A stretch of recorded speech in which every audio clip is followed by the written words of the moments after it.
A transformer can increase or decrease the voltage of AC power so that the power can be transmitted efficiently. This is a simplified form of a transformer. It contains a primary coil, a secondary coil, and a laminated soft iron core which connects both the coils magnetically. That is, it provides a path for magnetic fields produced by one coil to flow to another coil. When we apply an AC voltage to the primary coil, it produces an alternating magnetic field. This magnetic field travels through the core of the transformer and induces an EMF or voltage in the secondary coil through electromagnetic induction. Electromagnetic induction is nothing but induction of an EMF in a coil when an alternating magnetic field passes through it. The magnitude of the induced EMF is given by the number of turns in the secondary coil. So, in order to get a higher voltage, we can just increase the number of turns in the secondary coil. And for a lower voltage, we can decrease the turn. This is where the transformers get divided into two categories: step up and step down transformers. In a step up transformer, the number of turns in the secondary winding is higher than the primary winding. And in a step down transformer, the number of turns in the secondary winding is lesser than the primary winding. In a step up transformer, the increase in voltage results in a decreased current, and in a step down transformer, the decreased voltage results in a higher current. Let's see the reason behind this.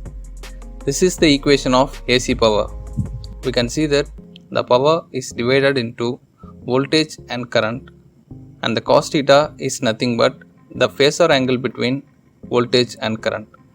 In a step up transformer, when we increase the voltage, the current value should be decreased in order to maintain the power at a constant value.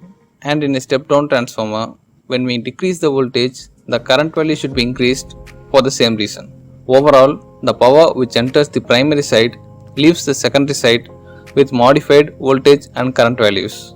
Apart from these power conversions, there are some power losses, out of which eddy current losses are major power losses in a transformer. They usually occur in the core of the transformers because of the high frequency magnetic fields produced by the AC currents. When an alternating magnetic field penetrates a metal, it induces these eddy currents which rotate in circular patterns within the metal. This movement of current within a metal causes I square R losses, which usually happens whenever any current flows through a metal. But this current is an unwanted one, so this should be minimized. In order to minimize the circulation of the current, the core of the transformer is made up of individual sheets of soft iron binded together with laminations in between them, so that the induced eddy currents have a much smaller and narrower loop to flow through. This minimizes the eddy current. So, what does a transformer do in a power system? The power which is generated in power stations should be transmitted with maximum possible efficiency. So, it is stepped up to a higher voltage which decreases its current. As a result, there are reduced I square R losses.